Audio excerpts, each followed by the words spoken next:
Hey everyone, welcome to another webisode of White Collar Wednesdays. I am Adriana Collada Hudak, Senior Counsel for Green Spoon Martyrs, White Collar and Criminal Defense Practice. And today I want to talk to you about currency seizures at the airport or the border. What to do when the feds take your money.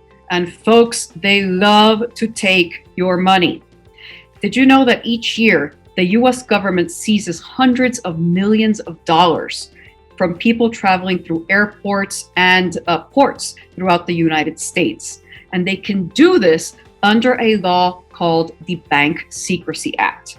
So when does this apply? If you or someone that you are traveling with is carrying $10,000 or more in US currency, and that doesn't just mean cash, that could also be things like a check or certain property. If you don't report that amount to customs as you are coming into the country, the feds can swoop in and take your money, and you'll be walking out of there with nothing, at least for the time being. So the bottom line is, to start, you have to know that if you are carrying $10,000 or more in US currency, you have to report it to Customs and Border Protection. Failure to do so means that you can lose that money and you may never get it back again. And the laws provide an easy route for the government to discover and end up taking money that can come from unlawful sources or that is being used for illegitimate reasons, which is really the reason why this law was implemented in the first place. The problem is that since the scope of the law is so broad, there are many times where the government winds up taking funds that come from innocent conduct, from totally legitimate conduct, and wraps up innocent people into this cash grab. So also, what you should know is that it's perfectly legal to carry cash aboard your flight. You can even carry, more than $10,000. That is not a problem, and it's not going to be illegal. The illegality comes in when you don't report that you are carrying that money. And that's where everybody winds up losing their property. So let's talk a little bit, or let's see an example of how this could happen.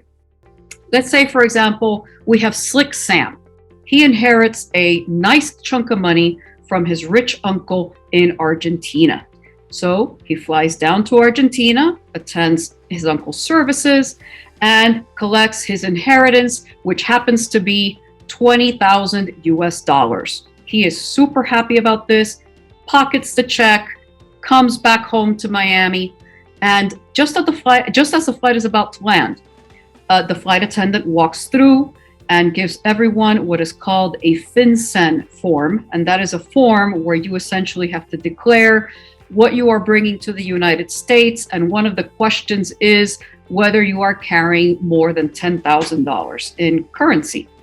Slick Sam looks at that FinCEN form and he thinks to himself, wait a minute, if I report this money, what will happen? Will the government take a chunk of it when I'm coming in? Will they tax it on the spot? Or, hey, is this going to delay my return home? I really just want to get home. It's been a long day. So Sam decides, heck, I've got a check. It's in my wallet. Nobody's going to check it. I'm just not going to say anything. So Sam doesn't declare it. Unfortunately, this is not Sam's day. When he gets to the airport, he is selected for a random security check. And during that check, the money is discovered in his wallet. Customs agents ask him why he didn't declare the money or report it. Sam, at that time, becomes flustered. He gets nervous. Gosh, this has never happened to him before. He's worried about what the feds are going to do to him. So he basically just mumbles along and doesn't do much to explain himself. The government takes the money. Sam, at that point, figures he's lost it for good.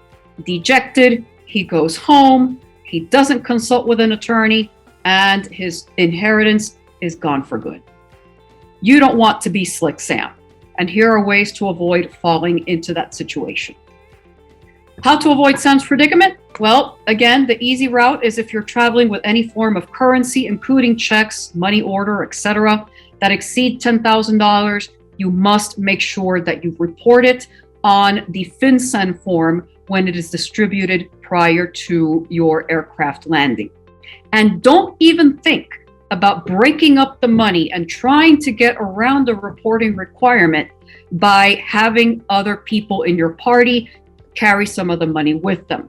I've seen a couple of instances where people thought they could get around this law by splitting up the money. Let's say one person carries $3,000, the other one carries $2,000, the other one carries $6,000, and they thought they could swoop through customs without a problem.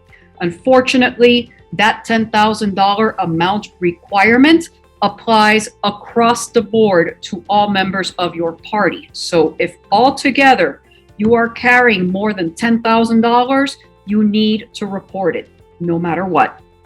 Now, let's say that for some reason you don't report it and you have the bad luck of having agents at the airport who seize the money. Many travelers assume that once that money is taken, they just can't get it back, that they're done, and they just never bother to consult with an attorney or take any steps to get that money back. That is completely wrong. It is a misconception. And most of the time, I can tell you that if your funds come from a legal source, you can get at least, if not all the money back, a good percentage of it in return. But the key here is that you need to consult with an attorney as soon as possible. The first thing you need to do if a seizure takes place is that you need to make sure that the agent who seizes the money gives you a custody receipt for that property. Then make sure that you write down the names of the agents at the airport whom you spoke with, who asked you questions, and of course, who took the money. If anyone in your party gave any statements to those agents, make sure you write down what they said and what questions were asked of them so that you can give your attorney a good account of what went down. The other thing you want to do is gather up any documentation or proof that you have that the source of these funds was legal. For example, in Sam's case, he could ask the executor of his uncle's will to provide him an affidavit or some kind of written proof that these are funds that came from his deceased uncle's estate. If the money is a gift, have the gift giver provide you with some kind of receipt or notice that this money was in fact given to you under those circumstances. If it's money that you earned through a business, some kind of invoice, proof of payment, that will also assist you. And of course, the most important thing you need to do is make sure you retain counsel as soon as possible. The longer you wait, the more likely it is that you will lose your opportunity to get that money back. And hiring an experienced attorney is your best hope of, in fact, doing so. Governing through the procedure of getting the money back through the agency or a federal prosecutor's department, it's confusing, it is not user-friendly, and again, the best way to ensure that you'll be able to get at least some of that back is by making sure you've got someone fighting for you on your side. And don't be fooled. It is not the government's duty to prove that they had the right to take your money.